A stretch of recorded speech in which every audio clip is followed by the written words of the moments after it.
Bushido: The New Dawn is an oriental fantasy tabletop miniatures battle game for 2 players. Each player commands a force of no more than a handful of individuals represented by 32mm metal miniatures. These forces meet on the battlefield and the commanders, the players that is, try to outwit, outfight and outlive the opposing force and fulfil their battle objectives while denying the enemy theirs. This second edition of the rules builds upon what has gone before and uses the existing wide range of Bushido figures and accessories. Bushido falls into the skirmish game category. All miniatures represent individuals and your force consists of a small group of unique characters rather than a big faceless army.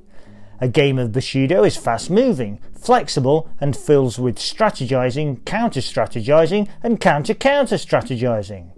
A typical game of Bushido takes between 1 and 2 hours to play, more if you are new to the game, less if you are a seasoned veteran. The first 70 pages of the rulebook outline the world of Bushido and the many factions fighting for supremacy. Some of these forces are committed to keeping the delicate balance of the Kai forces permeating the universe, whereas other forces wish to upset and even destroy the Kai balance of the universe in order to achieve their own nefarious purposes. In any given battle, the Bushido player takes on the part of one of these factions. The factions include the Jung, pirates whose fleets move faster than all the others and have unparalleled knowledge of the Isle's waters. The Tengu, gifted with knowledge passed down through the generations.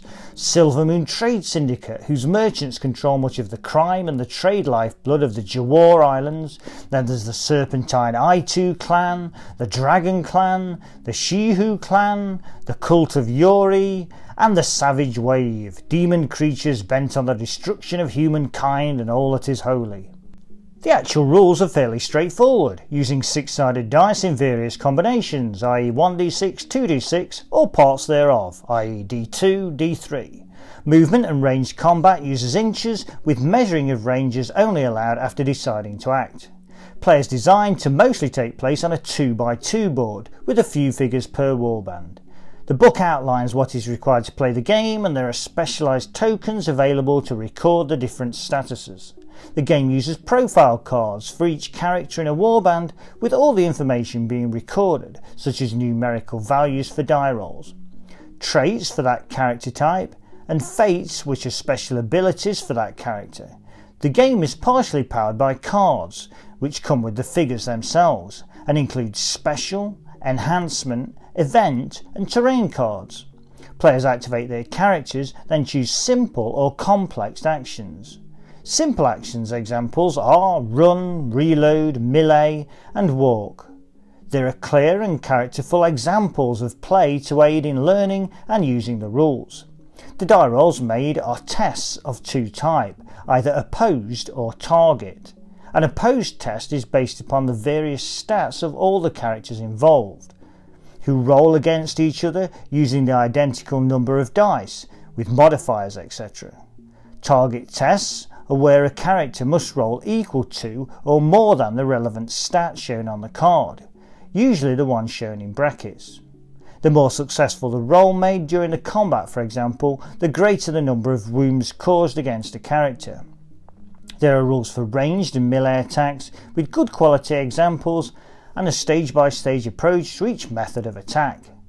The special abilities section clarifies how these unique aspects of the character's profile may be used and defines each one.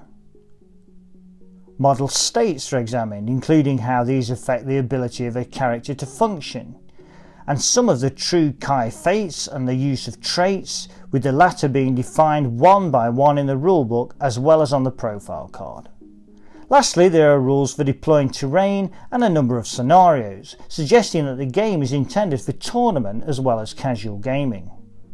This rulebook makes much of explaining the background and the game universe that is an integral part of the overall setting. Everything is clearly explained, and the use of maps, artwork and the overall look aid in this regard. The rules are supported by a wide range of boxed figure sets and individual character packs. Also available are numerous packs of cards, token sets, faction-specific dice, and a range of MDF buildings by Foreground.